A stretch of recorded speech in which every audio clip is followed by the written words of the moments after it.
Oke, baik. Jadi mungkin kita langsung aja ya. Perkenalan dulu. Perkenalkan, saya Muhammad Yusuf. Di sini saya selaku ketua tim 20 atau Hong Kong. Nah, untuk kali ini kita akan melakukan podcast untuk menyelesaikan tugas minggu kedua. Nah, untuk podcast kali ini kita bagi menjadi 3 topik yang akan dibawakan oleh masing-masing anggota. Nah, untuk topik pertama itu ada dari saya, yaitu time management atau manajemen waktu. Oke, baik. Jadi kita diskusi santai aja terkait manajemen waktu, apa yang saya ketahui, dan mungkin nanti tiba-tiba teman-teman ada pertanyaan, nanti kita bahas setelah saya memaparkan. Jadi langsung saja. Jadi manajemen waktu itu merupakan sebuah bentuk keterampilan yang dimiliki oleh seseorang. Namun yang menjadi permasalahan sekarang itu manajemen waktu ini merupakan hal yang diketahui bahwa hal ini adalah hal yang perlu atau hal yang penting. Namun dalam perealisasian atau pengaktualisasiannya itu mereka tetap tidak memperhatikan dan menerapkannya dengan baik. Untuk konsep dasarnya sendiri untuk manajemen waktu itu dia lebih ke bentuk efisiensi dalam merealisasikan suatu pengerjaan. Jadi dalam manajemen waktu itu kita mempelajari, memahami, dan mengatur serta mengelola sesuatu tugas yang akan dikerjakan. Nah, untuk tujuannya sendiri itu manajemen waktu itu dia bertujuan untuk mengatur, merencanakan, menjadwalkan pekerjaan atau tugas sesuai dengan apa yang kita harapkan gitu. Dan juga untuk time management itu ada beberapa cara untuk membangun time management ya yang aku ketahui. Yang pertama adalah kita membuat list atau to-do list. Jadi kita membuat list atau menguasai semua rencana apa yang harus kita kerjakan, mencakup tugas saat ini dan tugas yang akan segera diselesaikan gitu. Kemudian dalam manajemen waktu itu juga membangun manajemen waktu itu kita jangan takut untuk menolak gitu. Don't afraid to say no, atau jangan takut untuk menolak atau mengatakan tidak terhadap tugas yang kita rasa itu kita nggak mampu buat ngerjain gitu. Misalnya kita dapat kita disuruh atau diarahkan mengerjakan sesuatu, tapi kita tahu bahwa kita nggak bisa ngerjain, tapi kita tetap ngerjain. Nah, itu berarti kita kita kesusahan untuk membangun time management jika kita masih menerapkan hal seperti itu. Ini sebenarnya menarik karena berhubungan dengan hustle culture yang pernah diupload di IG-nya Poko Academy atau Poko Book, itu ada terkait hustle culture gitu. Jadi kita merasa bahwa semua pekerjaan itu bisa kita ambil alih atau bisa kita selesaikan. Dan ternyata hustle culture ini adalah hal yang tidak baik bagi kondisi atau dari diri kita sendiri. Kemudian ada SMART. Jadi SMART itu singkatan dari specific, measurable, achievable, reasonable, dan timeline. Jadi kita merencanakan sebuah tugas atau pekerjaan yang paling sulit pada awal minggu atau pada awal pengerjaan atau batas waktu, dan pada akhir batas waktu itu kita bisa lebih santai gitu. Kemudian kita merencanakan dan mengatur prioritas. Jadi kita harus belajar untuk mengatur dan merencanakan secara efektif dan seefisien mungkin apa yang menjadi prioritasnya kita. Tugas utama itu pasti kita letakkan di daftar pertama. Kemudian yang terakhir mungkin kita menghindari menunda pengerjaan gitu. Jadi kita usahakan menunda pekerjaan, karena jika semakin banyak pekerjaan yang kita tunda maka akan semakin menumpuk, dan tentu saja jika semakin menumpuk akan malah membuat kita menjadi stres gitu. Kemudian saya pernah dapat mungkin teman-teman juga pernah dapat pada saat memasuki dunia perkuliahan, itu saya ada namanya kuadran penting mendesak gitu. Ada 4 kuadran. Itu yang kuadran pertama itu ada penting mendesak, kuadran kedua ada penting tidak mendesak, kemudian kuadran ketiga ada tidak penting tapi mendesak, dan kuadran keempat ada tidak penting dan tidak mendesak gitu. Jadi untuk 4 kuadran ini sebenarnya penerapannya konsepnya itu mungkin banyak sih di internet. Cuman saya paling ingat bahwa ini adalah konsep yang paling mudah untuk dipahami, namun sulit untuk diterapkan. Bukan sulit untuk diterapkan sih, kebanyakan orang-orang paham konsepnya, tapi tetap saja dia tidak menerapkan dengan baik gitu. Ada seperti yang kuadran pertama itu penting dan mendesak. Ini sebagai contoh gimana ya? Ada sebuah masalah yang mendesak lah, dan seperti krisis dan sebagai macamnya yang terkait gitu. Kemudian yang terakhir itu ada tidak penting dan tidak mendesak. Ini lebih ke apa ya? Seperti mungkin melakukan hal-hal yang tidak penting seperti rebahan kah, nonton anime atau hal segala macam. Nah, itu dia masuk ke kuadran keempat atau tidak penting dan tidak mendesak. Mungkin seperti itu aja sih yang bisa saya sampaikan terkait time management. Mungkin dari teman-teman ada yang mau bertanya, kita sharing-sharing aja sih. Gimana? Mungkin kita on mic aja sih semua, biar lebih gampang gitu. Ya mungkin dari teman-teman nih, Naufal atau Vina, pernah ngerasain kesusahan gimana sih ngatur waktu yang benar gitu? Karena sebenarnya jujur ya, memang benar kata orang, semuanya itu tergantung prioritas. Apapun yang kita prioritaskan, seberat apapun itu, jika itu prioritas pasti bakalan kita kerjain. Sedangkan jika itu memang bukan prioritas, sepenting apapun, semendesak apapun itu pasti nggak bakalan kita kerjain. Jadi saya pernah sering sekali dengar semuanya tergantung prioritas gitu. Bener nggak sih? Bener kan? Benar. Iya, Kak, aku di sini mau tanya sih. Ya. Kalau semisalnya ya kakak-kakak ini besok, sekarang kan Kak Yusuf semester terakhir ya? Mau Belum lulus. terakhir sih. Belum. Oh, belum. Aku masih semester 6 loh, masih ada setahun lagi. Masih lama kok. Oh. Terus Kak Naufelnya udah lulus apa masih semester berapa ini kalau Kak Naufel ini?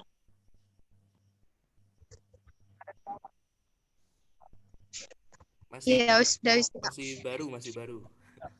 Oh. Awal kayaknya masih semester 2 ya, semester 4. Iya, masih semester 2. Semester 2 ya, berarti angkatan 21. Ya kita sharing-sharing santai aja, gini asik sih. Gini Kak, aku mau tanya, kalau semisalnya nanti nih kakak-kakaknya udah bekerja ya, atau enggak semester 6 sih, kalau semester 6 ke 7, 8 itu kan enggak terlalu sibuk ya kelasnya. Terus cara membagi waktu antara kuliah, terus atau enggak Kak nyambi sambil kerja part-time, terus di rumah tugas gitu, gimana sih Kak cara baginya antara pekerjaan, terus kuliah sama tugas-tugasnya itu? Kalau menurut Kak Yusuf, gimana cara membagi waktunya? Gimana? Oke. Aku dulu. Mungkin Bang Naufal nanti nambahin juga terkait pengalamannya dia. Jadi kalau aku di semester 6 ini kan gimana ya, sibuk gak sibuk? Sibuk. Soalnya gimana? Kan aku eksakta ya, otomatis di kuliah aku ada lab. Meskipun semester 6 ya tetap ada labnya gitu. Selain aku jadi praktikan, aku juga jadi asisten gitu. Di semester ini dan semester sebelumnya aku pegang 3 lab, jadi total sekarang itu aku pegang 5 lab ya. Kemudian gimana ya, aku ambis aja berusaha nyimbangin akademik dengan organisasi ya. Organisasi sendiri kan aku berhimpun, masuk himpunan. Aku udah 2 tahun kepengurusan sebelumnya aku sebagai anggota Departemen Media dan Informasi, dan di kepengurusan sekarang aku jadi wakil ketua internal gitu di himpunan. Otomatis ya yang dekat dengan himpunan, yang dekat dengan warga itu aku gitu, warga di himpunan gitu. Kemudian aku juga mengurus di UKM penalaran atau UKM yang bergerak di bidang keilmiahan di kampus. Nah, di sana aku juga jadi bagian dari Departemen Media dan Informasi. Kemudian aku juga jadi mahasiswa berprestasi 4 Fakultas Peternakan. Jadi untuk masalah sibuk nggak sibuk, Sibuk sih, sibuk. Cuman gimana ya? Kalau ada waktu luang aku manfaatin sebisanya mungkin. Jadi eh, ada pengalaman nih. Aku kuliahnya di hari Kamis, di hari Jumat itu ada 4 kuliah, mulai jam 8 berakhir jam 5. Sumpah keren banget sih itu. Untung mungkin karena ini online ya, online jadi aku nggak kewalahan atau kesusahan. Jadi ya tetap bisa jalan. Di samping pagi sampai sore aku kuliah, malamnya paling rapat atau ngerjain tugas atau buat karya tulis gitu. Berarti intinya dari apa ini pendapatnya Kak Yusuf itu apa yang deadline-nya dulu itu kita kerjakan gitu tak Kak? Atau gimana? Benar sih kita ngikutin deadline-nya. Tapi aku biasa kalau melihat itu gampang, itu bisa selesai 1 hari, aku bisa ngerjain itu dulu gitu. Jadi aku misalnya tuh mungkin masih lama, jadi dianggap nggak Tapi penting, padahal nggak bener-bener. mendesak, dianggap nggak mendesak, padahal itu penting gitu. Misalnya tugas kuliah, itu kan belum mendesak, deadline-nya masih lama, itu tuh penting tapi nggak mendesak karena deadline-nya masih lama. Tapi itu gampang gitu dikerjain. Itu 1 hari 15 menit depan komputer jadi ya aku ngerjain itu aja gitu. Jadinya aku punya banyak waktu luang di akhir. Gak tahu Iya, sih itu bener kan sih Kak. bener Bener kan? banget. Nggak tahu sih itu masuk konsep apa, tapi aku nerapinnya yang itu. Ya, kadang itu kayak tugasnya yang kadang deadline-nya lebih awal itu malah kita sepelein, sedangkan yang deadline-nya lama tapi kita kerjain karena tugasnya itu lebih gampang dari yang Ah, deadline awal. betul itu. Nggak tahu sih. Mungkin tergantung Kenapa tingkat ya Kak ya? kemudahannya juga sih. Tergantung tingkat kesulitan. Yang paling gampang itu yang paling cepat Ya. selesai gitu. Tapi entah kenapa ya mahasiswa itu kalau semakin deadline-nya semakin kayak deket, deadline-nya semakin deket itu makin otak kita makin bekerjanya makin cepat gitu loh Kak. Sedangkan Betul betul lah sedangkan itu. kalau deadline-nya masih hamin seminggu gitu ya, kita itu kayak oh nanti dulu nanti dulu gitu terus. Tapi kalau yang deadline-nya nanti malam jam 12, kita itu langsung otaknya itu langsung bisa gercep gitu loh. Entah kenapa itu kok konsepan semua mahasiswa itu hampir kayak gitu semuanya sih kalau dari teman-temanku. Kayaknya itu masih misteri yang belum bisa dipecahkan deh. Soalnya Iya benar sih. aku pernah ngalamin loh. Tugasnya itu diberikan waktu sebulan ya. Karena memang tingkat kesulitannya sulit banget. Tapi aku nyelesainnya 4 jam. 4 jam soalnya malam deadline. Nggak kumpul lah. Takut keluar nilai jelek lagi. Ya udah ngerjain. Sumpah. Nah, itu teori yang belum terpecahkan sih. Aku juga bingung gimana. Kok bisa ya? Malah di otak tiba-tiba encer di malam-malam deadline gitu. Kalau dari Kak Nova mau nambahin atau langsung skip gimana nih Kak Nova? Kalau dari aku sih, menurutku yang disampaikan sama Kak Yusuf udah cukup lengkap ya. Kalau dari time management dari aku sendiri, karena masih maba dan kesibukannya masih, kalau di UGM aku ikut BEM KMFT di Fakultas Teknik, sama kesibukannya tapi masih belum terlalu sibuk-sibuk juga. Yang penting mengerjakannya itu penting dan mendesak. Itu sih. Tapi kayaknya yang mendesak lebih ini, lebih dikerjain dulu. Gitu.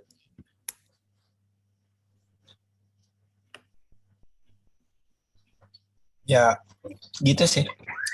Gimana kita mau lanjut ke topik kedua atau gimana nih? Nggak apa-apa sih Kak kalau kita lanjut ke topik kedua biar nanti cepat terus nanti akhir-akhirnya kita tinggal ngobrol sharing-sharing aja soal pengalaman pribadi sih kalau menurutku kayak gitu sih Kak. Ya seru juga sih. Oke, kita lanjut eh, ke Kak Vida buat bawain topik yang udah ditentukan tadi ya.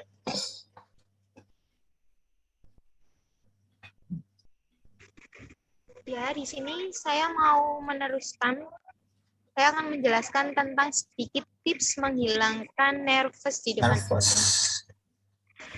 Merasa nervous sangat wajar sih kalau dialamin setiap seseorang ketika menghadapi situasi di luar zona nyamannya. Namun selalu ada cara untuk mengurangi bahkan menghilangkan ketegangan.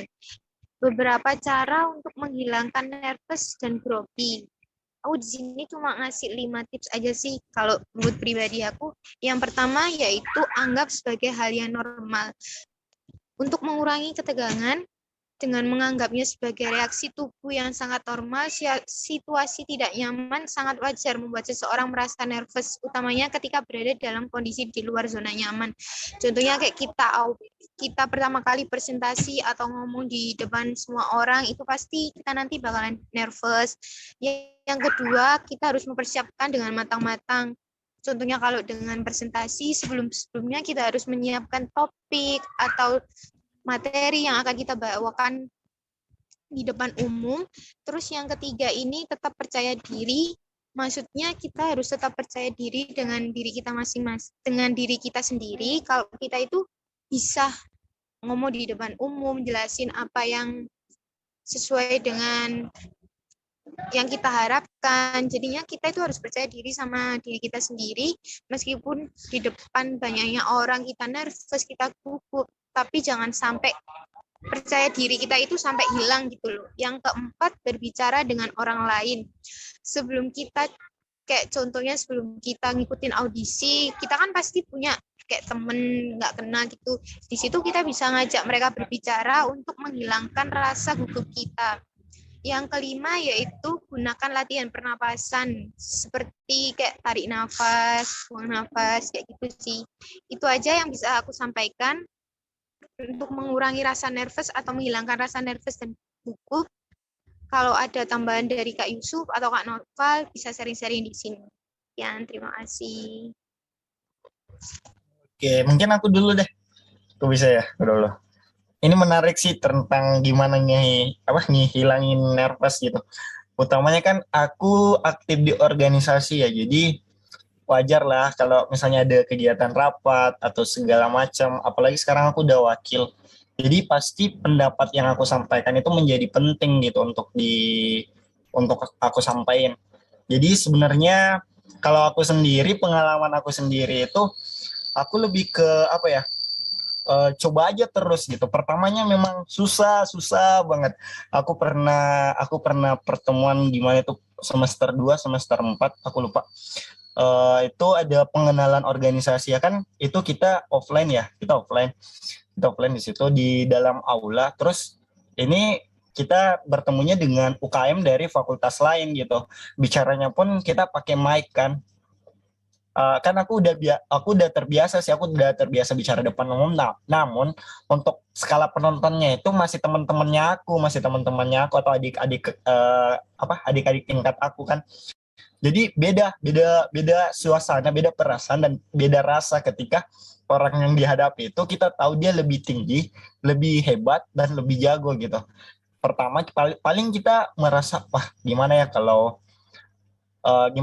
nanti aku salah ucap atau gimana atau hal yang lainnya gitu.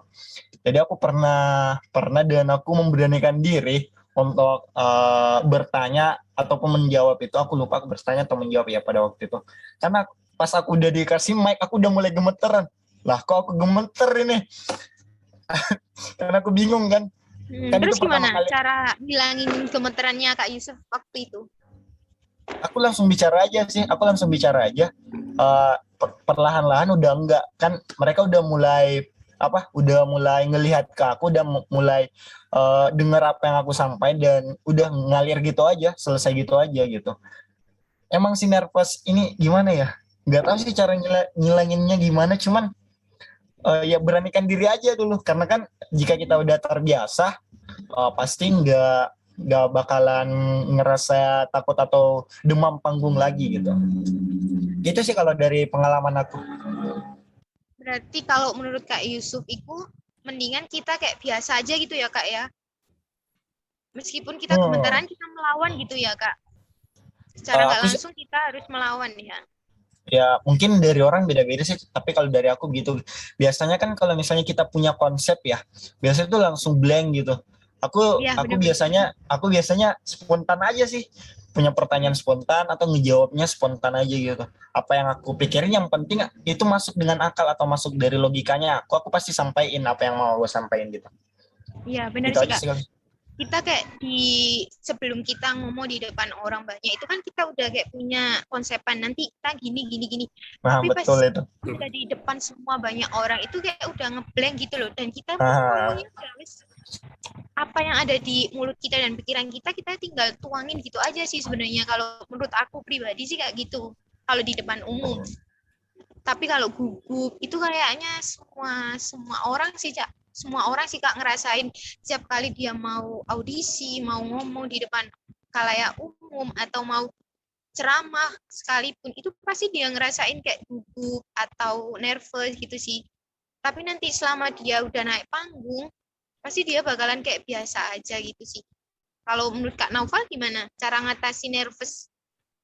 Kalau aku sih biasanya kalau misalkan ada lomba atau apa kayak lomba debat gitu, yang pertama jangan terlalu serius menatap lawan bicara. Itu kalau di lomba debat gitu ya. Jadi lihat atas rambut seolah-olah kita melihat dia gitu. Itu sih kalau dari aku. Oke Kak Noval, makasih Kak Noval, Kak Yusuf atas sharing-sharingnya. Selanjutnya dilanjutkan sama Kak Noval untuk Oke. topik selanjutnya. Berhubung waktu sebentar lagi sudah 40 menit ya. Jadi langsung aja stress management. Sebelumnya kita harus pahami dulu apa itu stres. Stres itu adalah reaksi yang alami, setiap manusia pasti punya reaksi tersebut ketika kita mengalami perubahan kondisi dalam kehidupan, baik itu perubahan ke arah bawah ataupun ke atas.